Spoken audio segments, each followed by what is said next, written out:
interrupt our program to bring you this important message.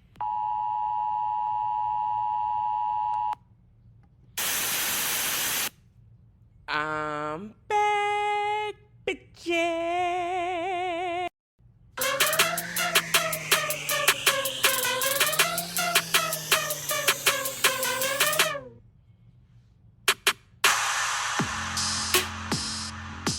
So what does it all mean? I'm finally back and there's no more revisited media, even though I have enough, probably not as much as Prince, but I figure if I do 3 to 4 episodes and then go on hiatus where I can work on other things like I worked on the past 6 weeks, you can expect PIT, book tea, Star Trek tea, sports tea, pop culture tea, and reality TV tea.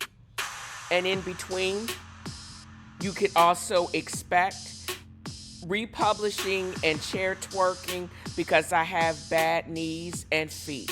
Thank you for joining me for this episode of TNFro is Reading, or a bonus episode of TNFro's Bar if I get sponsors, but not until then. And enjoy this shake mix.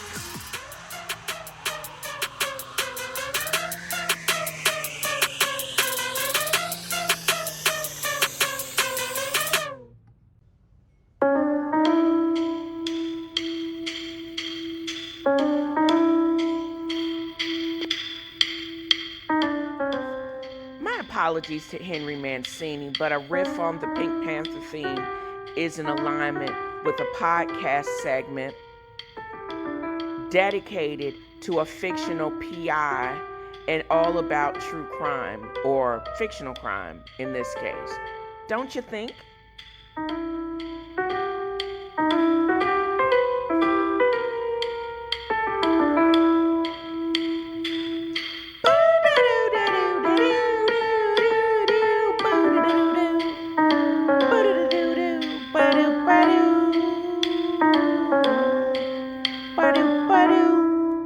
So, one of the things I've learned through studying for my PI exam and then data sleuth,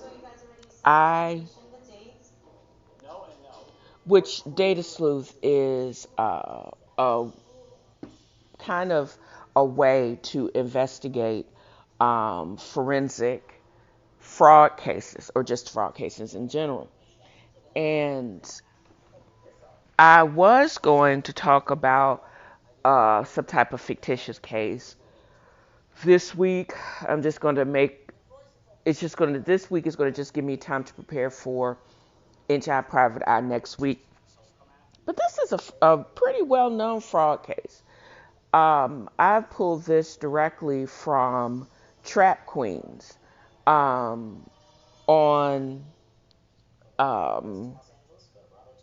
that I've watched ad nauseum, first through Hulu, and then I went back through Prime. And it's about Peggy Fulford versus Peggy King versus, I think she had a Smith in there. She has many known aliases, but she was most recently known for being 8 charges of either wire fraud, money laundering, and just outright just being stupid. And she just basically lied. She was on the long grift thing. She started out pretty humble beginnings in New Orleans. She's of Creole descent. If you look at her, and I would tell you to look at her. Maybe I have a couple pictures of her, maybe of her mugshot or something. But anyways, she reminds me of Giselle Bryant because both of them, their family, were born or came from New Orleans. Light-skinned, white, black chick, a lot of hair, probably some extension, but she passed herself off to athletes, professional athletes in the U.S. As a money manager, financial advisor. And she gained their trust and became everything to some very vulnerable people, i.e., the Worm, Dennis Rodman, Ricky Williams, her own son. I realized I didn't find that out until I looked it up online.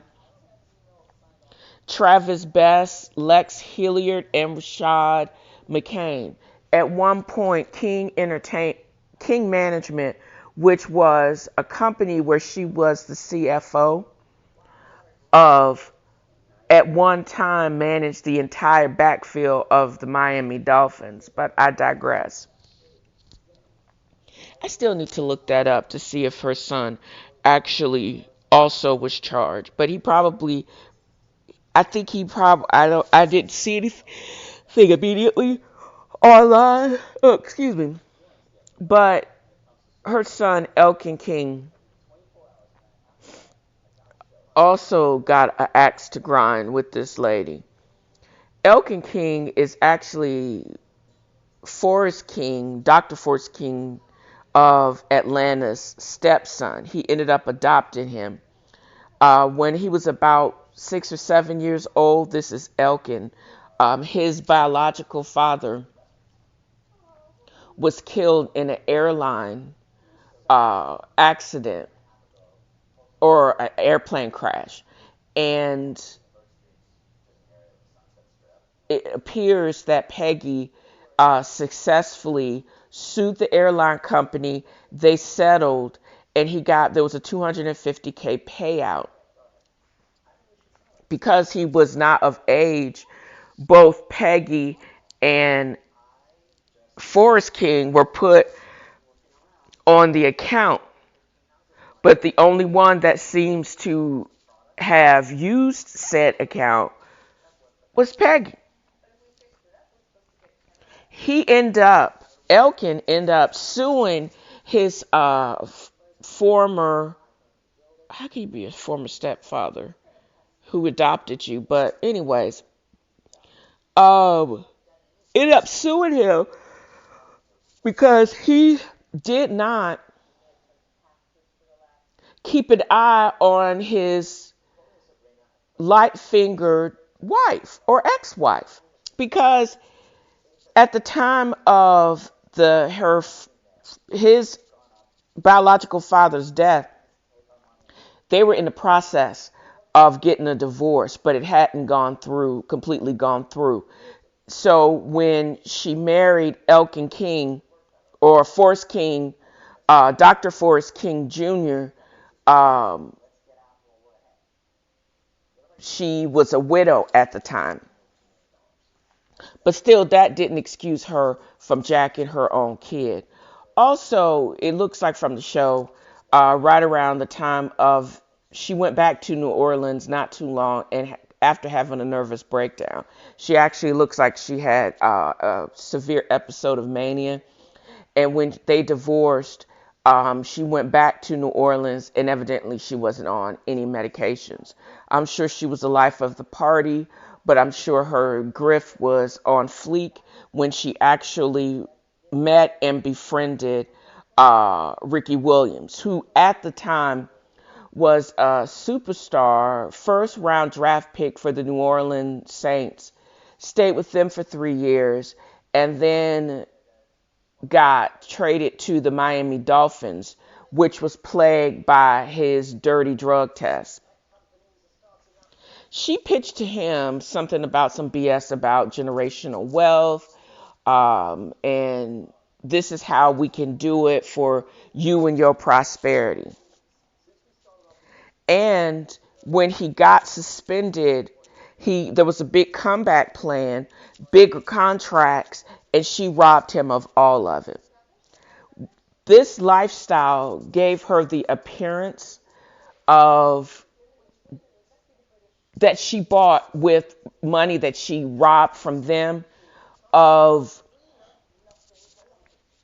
even before, I think it was not too long before she became Ricky Williams' fictional financial advisor, that she jacked Travis Best, who was playing for the Pacers at the time, for $2 million. She's told them that building generational wealth through investment, but all she was investing in is her clothes, her shoes, fancy cars, and real estate. The money that she used of them benefited no one but herself. Because she was flossing or flexing, it allowed her son Elkin King to come up with King Management. Their whole goal was to be one of the biggest black owned management companies in the country. But what it ended up with is her getting a 10-year bid in federal prison for said money laundering and wire fraud. And I have a question by why was she in the state facility or the federal facility in Alabama? Because probably the way the federal system works, they just basically placed her where um, there was room, given her length of sentences, and the population at the time. And you listen to her talk, she was like, well, I didn't know. I just didn't know. I wasn't aware. And she looks like a deer in the headlights, like she's taking no responsibility for anything. She had at one point 85 different accounts. Why do you need 85 different accounts? And Dennis Rodman said it perfectly. He can't blame anybody but himself. He said he never checked his accounts. When she was managing him in Miami, she had full access to his accounts, meaning she not only could access the accounts, she could withdraw money, transfer money. That's where we get into the wire fraud and just the plain out robbery of it all. Because if you transfer money illegally and without people's permission and it only benefits you, yeah, the feds are coming for you. Also, I didn't understand what triggered all of this. Maybe probably because somebody from the IRS knew she wasn't paying no damn taxes, but she was flossing. And because Dennis Rodman had given her props at his Hall of Fame induction, and everybody thought this was a great day for this company, but there was no taxes that were equivalent to her lifestyle. That's where the feds watch these shows. They start sniffing around. They looking like, what? This don't make any sense. How could you say you're managing these multi-millionaires, but y'all ain't paying no taxes? And evidently, she wasn't paying any taxes for Dennis Rodman or child support, insurance premiums, or car notes, because stuff started getting shut off, stuff started getting repossessed. And that's when Ricky Williams was like, enough is enough. Yeah, I'm like some Birkenstock wearing tree hugger right now, but I don't understand what my contracts pay and what I should have in the bank. If you had been paying my taxes, why is all of my accounts in arrears? It didn't make any sense. So he sued her.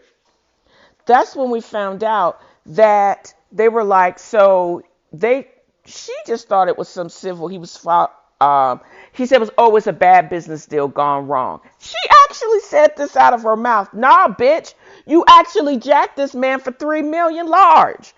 That's why he's suing you. And you got sued because the feds tacked on another $1.2 million from Dennis Rodman, as well as from Travis Best, Lex Hilliard, and Rashad Millen. They had all these people coming at you because of your lies and deceit.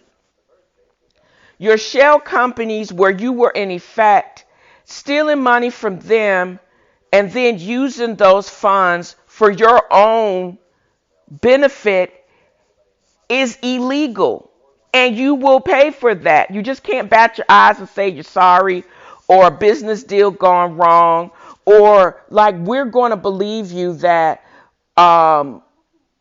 she said one of the athletes says, you just pay my bills and the rest is for you. Hell to the no.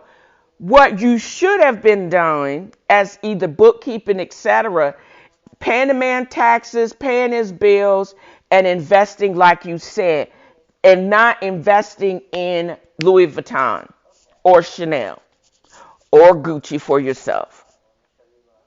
Dennis Rodman was laughing. He was like, oh, she's dressed really nice. Oh, I like this house. Yes, she used a portion of the money that she stole from you and all those other former athletes. That is who bought that. Not because she worked so hard and she's living off her investments. It's because she's grifting everybody. It's stated that she may have stole in excess of $12 million. But when I did a quick addition of the money from those particular persons, I only think they got her for less than 5 to 6 million, which is about half of what she could have been charged for. And if they couldn't, or they could have proved, that would have probably doubled her time because she got 10 years. But I'm sure when you have these fraud cases, you actually have to reconcile all the money going out, uh, and you have to have proof of where it went to, in the Peggy Fulford of it all. So they probably only had true accounting for the like $6 or $7 million. They didn't have a full reconciliation for the entire 12 million. Brilliant. So what they got her on was a lot. And again, you can't give people that much access and free will to your life if you're not going to sit down with them and make sure the books add up, what is coming in is matching out, and also ensuring that your bills are being paid. Because the money that could have gone for, again, for your rent or your mortgages and insurance, etc., that is the money that she was also stealing. It was no extra. She just stole it all. And she was in it for the long con. She had to get several Johns on the hook. It makes her the worst kind of person because she went up against somebody that was vulnerable with a lot of money and that was not paying enough attention. And it was like her son said, it was like Stevie Wonder leading Ray Charles, the blind leading the blind. She was managing money for financial savvy, uh, unsavvy individuals, and she had no financial background. No, she was not a Harvard graduate. I think she won a semester at Spelman before she dropped out and married Forrest King. That sounds about right. Or her first husband, which was Elkin's dad. I'm not sure, but she does not have a degree at the time of the grift. And the way Elkin King was actually talking ish about his own mama, she was like, she messed it up. I think he's also upset is because if she had just done right or hired the right people and did what she promised these people to say, it basically dashed his dreams because nobody is going to trust the son of a robber, especially in entertainment, and how much she grifted. And if they had some formal agreement, I wonder if he's on the hook for the restitution. And he can't claim ignorance because, again, everybody should have been doing double and triple check with y'all running that much money through a business. It's crazy. And it's all such a waste. Anybody that's going to mess up their bag to that extent is crazy.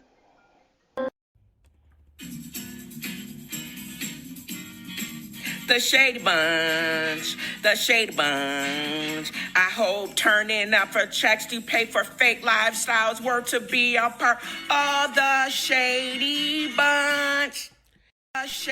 Pretentious, fake, narcissistic, and downright stupid.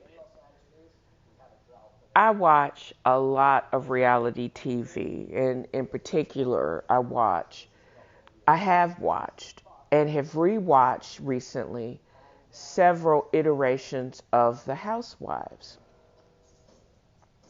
My favorite show before they started fabricating drama on Atlanta was the gold standard. They were talking about Atlanta and all through Africa, and it was, for positive or negative, Atlanta was the bomb.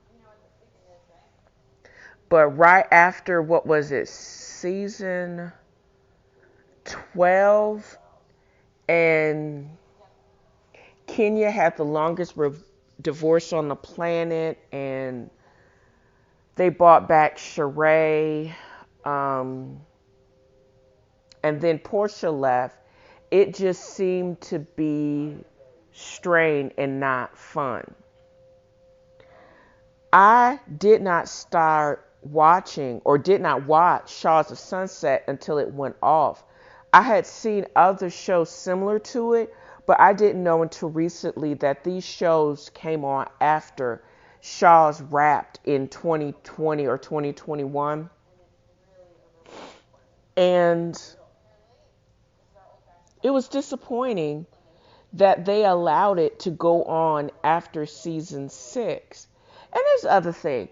I have tried to record at least this section, or I thought I had recorded this section of the Shady Bunch prior to this, but I had been just writing or taking notes, and I had not recorded anything. But it just seems like I have a lot to say. And so this will be part 2, because I have found that when I get on like a rant and kind of go all over the place, I don't stay in a straight line.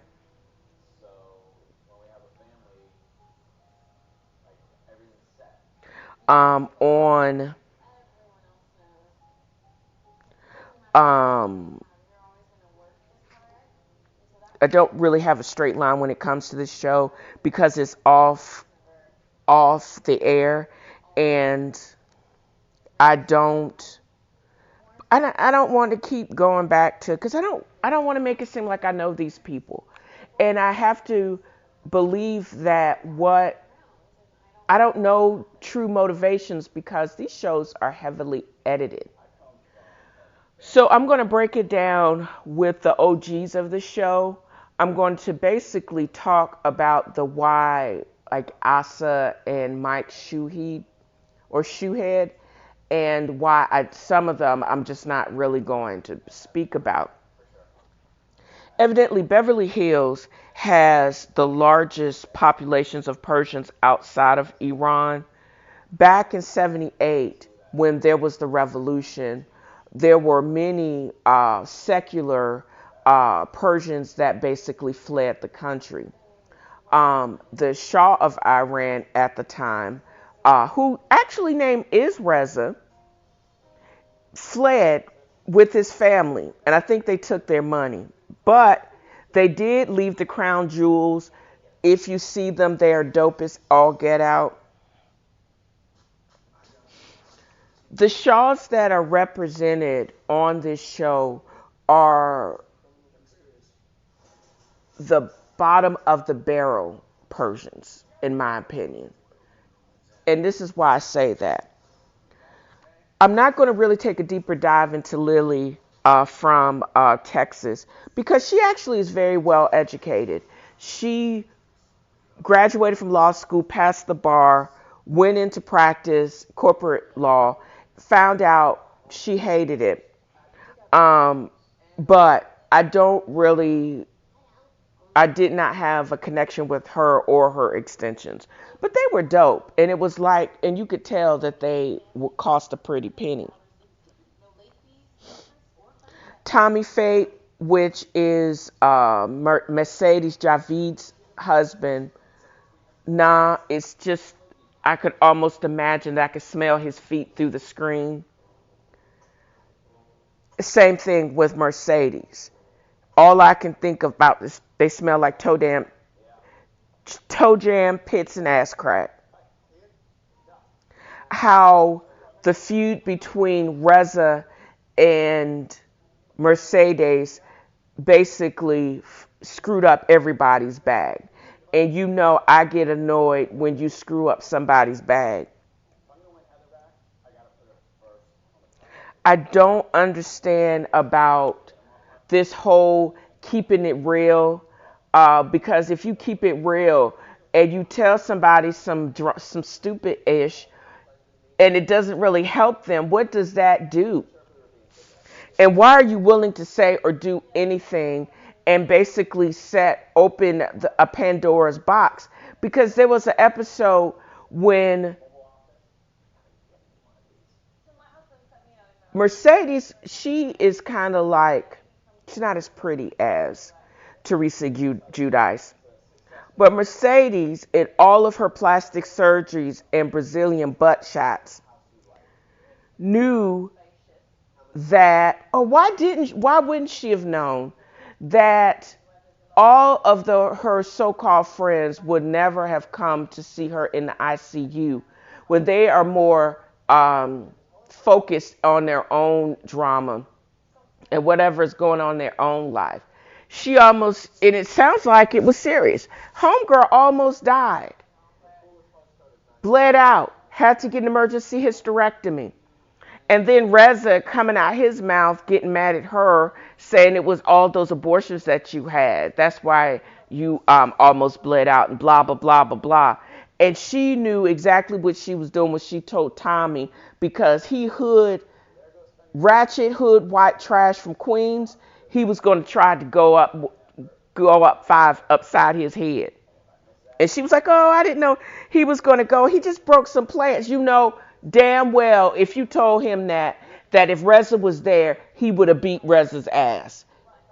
Justified? Don't know. I don't think anybody could justify violence, but you knew exactly what you were doing. I have no words for the Destinies, the Asafas, the Bobbies of it all because they were such a non-factor. And what's the one with the Fire Marshal Bill T? I don't know who that is. He and his sister were just weird. All I would remember, and he was just, I don't even remember, he was just such an assimilationist that he and his vegan sister never made an impression on me to even remember their names. Because they came on after season 6 and they just didn't fit. And they were not what you would call the true typical Los Angeles Persians. They were such hangers on. And I can't unsee the Destiny looking like Count Dracula. Count Dracula. Now that was from something Tom Faye said it was actually funny, and I can't unsee it. I would have loved to see more of Baby Shamps and Gigi's trying to navigate motherhood because she would have to have 2 nannies, a cook, and a maid to be able to handle that because that's just Gigi. I wanted to see more of Asa's story arc, how they lead up to Jerusalem. But even in her of it all, she came off as douchey a little bit because once she got pregnant and she expected them to her narcissistic, selfish people, castmates, to basically treat her like a queen, and she couldn't understand why they didn't give a fuck. that's the thing when they were in Israel that really blew my mind. She could not understand why these that but that's the way I guess production portrayed it. And when she had her baby and then left the show, even with all her obtuseness and woo-woo-ness, you know, tree hugging nonsense, I thought she was the last voice of reason, or at least her parents were. And seeing her being pushed off this show uh, was probably one of the biggest issues. I don't know if they could have struck some type of balance because how she navigated, I don't see, it would have been interesting to me to see how she made a balance between dating a Jackson, even though he is a peripheral Jackson, not successful as the most successful Jacksons, his aunt and uncle, but how she navigated this life with someone born into this family. What were her views? We didn't necessarily need to see Jermaine or any member of that family, but just how she accepted things and how she became relevant, how she basically remained her own person in spite of being dating, and I think she finally married him or something, someone that is that famous. Or she dim her light because he couldn't stand it? That would have been really fascinating to me, but we never saw that. And I don't think she ever felt safe enough to share this information, especially with that group of sociopaths. I would have wanted to see more of how also, but she was still in a mixed race relationship, and how she would still navigate being that artist. Even though, as I said, it was a bunch of woo woo bullshit, I wanted to see more of her art, and just more of that. But I don't think she was willing to share because I don't think between production and that group of Persians, I don't think she felt safe.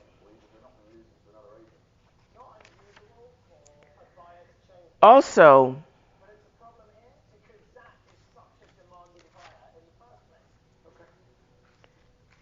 it would have been interesting, but I don't think a lot of these shows have the emotional IQ to be able to handle all of the issues surrounding Mike Shouhed's issues with his former girlfriend. Mike Shouhed, beautiful smile, was a real estate agent during the go-go days of commercial real estate in Las Vegas.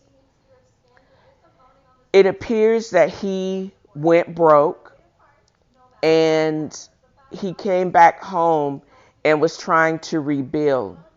The show happened. He got married to his first wife. Oh, what was homegirl's name?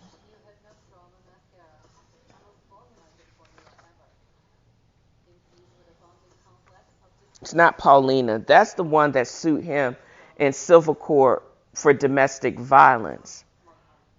Pareda. 24, 25 years old. She converted for him. Beautiful girl. But he also knew that he was in a relationship with some black girl. They said that at the time that he proposed to her, he was with the other girl before and after the proposal. I think she bought into it, and he probably said, if we just keep up the facade for the show, and then she basically changed her mind because I think he got messy with it. Either he was messy. I think she probably could have, they would have went on with all this drama because she had been with him for 5 years if he had just been more discreet. But he was like, he was going to have his cake and eat it too, and then go to temple on Saturday. And she was like, this is not what I signed up for. I was going to sign up for TV time. I was going to have this wonderful life. um all you had to do was be discreet, and I don't think either somebody called somebody, or somebody DM her, or somebody showed up at the house, or he was rude enough to be wilding out and somebody got some pictures or said some whack shit and told on him. I think it was just too much. Somebody gave her the proof that wasn't what she signed up for. And I think she basically walked because she didn't need it. Her father, she had family money from the Fiji family money. I don't understand. And then later on, in later interviews with other Persian podcasters, Mike talked about his time on the show, um, and it was a level of bitterness, or a veneer of bitterness, that you could tell that it wasn't just the hours that they take. Because I'm like, dude, y'all only work 3 months out of the year. Shut up. And they did not get paid as much as probably any of the housewives. But I can also see that they probably ran the numbers, and the manufactured drama, they could not, and they did not feel that it was worth dealing with. And I could see that because, as I said, after season 6, I would have canceled it. Because when Asa left, all the dumb crap that actually came up, it didn't make a whole bunch of sense to me. I think the trip to Israel and to Turkey were life changing, and even to Bali, it could have been even more spiritual. There were so many other places that they could have go. I think they just had the wrong mix of cast there. So to me, it just didn't make any sense. And I think if Mike just could have leaned in to being the hoe that he was, and being that he wanted to be polyamorous,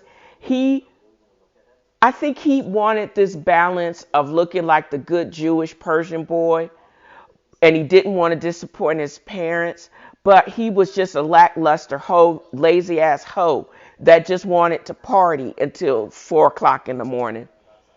And I don't think, he just wasn't built that way. And if he could have just done the work and just leaned into his wholeness and said, fuck all that, he could have still been spiritual, and still could have been and single and dated, and not have this negativity and this fucked upness about it. Because that would have been a lot funner, and it would have been lighter if he had just been a real person. But I think they either production convinced them, or they convinced themselves that they had to be these messy,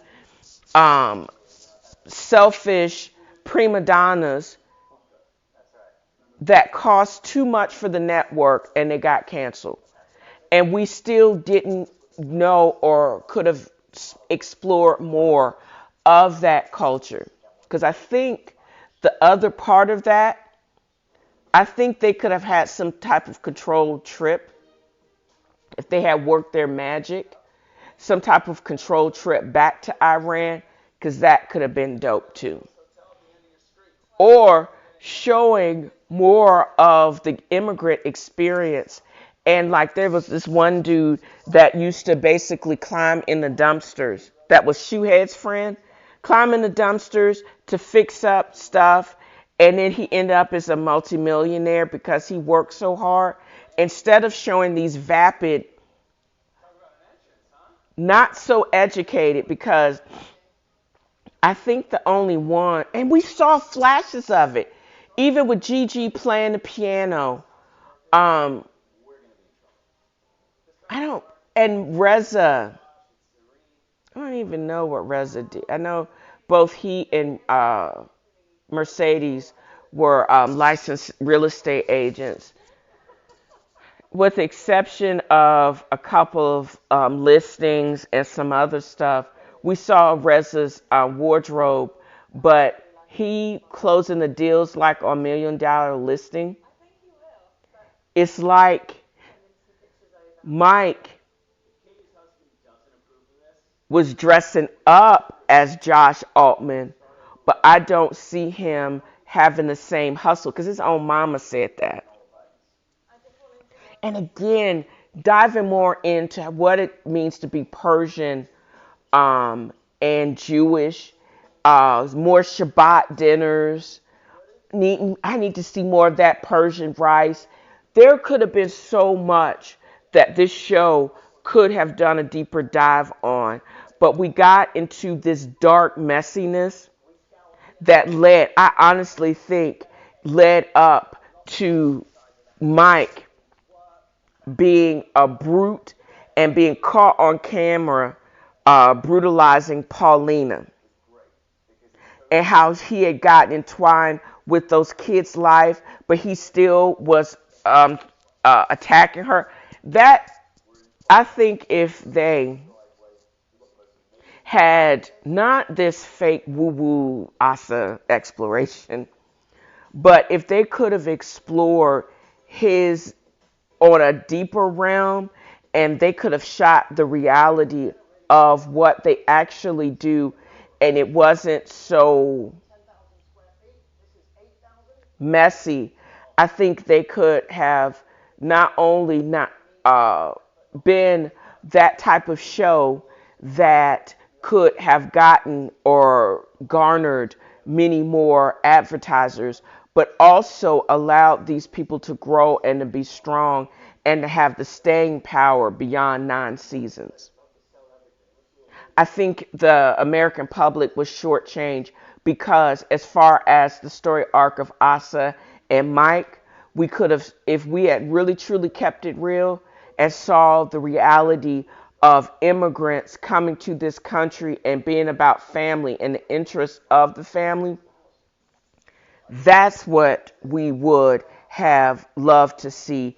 And we wouldn't have had Asa not wanting to come back because she didn't feel safe in her truth, and Mike putting on airs and then attacking someone he said he actually loved. Because the show, I think, to a certain extent, kept him calm. But when you are an attention whore and you don't have that attention anymore, you basically, your immediate family and friends and close acquaintances get all that blowback, and did not leave you equipped with how to handle that type of negative energy. That's the thing. That's just shameful. And I think it's just a disservice to the American public or international public that we did not really get to see more of the Persian culture. We only got to see a very highly edited portion of it, and what we actually saw as the viewing audience was not good. Certain things were good, but certain things weren't. And how this show left off in such a negative and distasteful vibe, I think we could have, and we did, deserve more.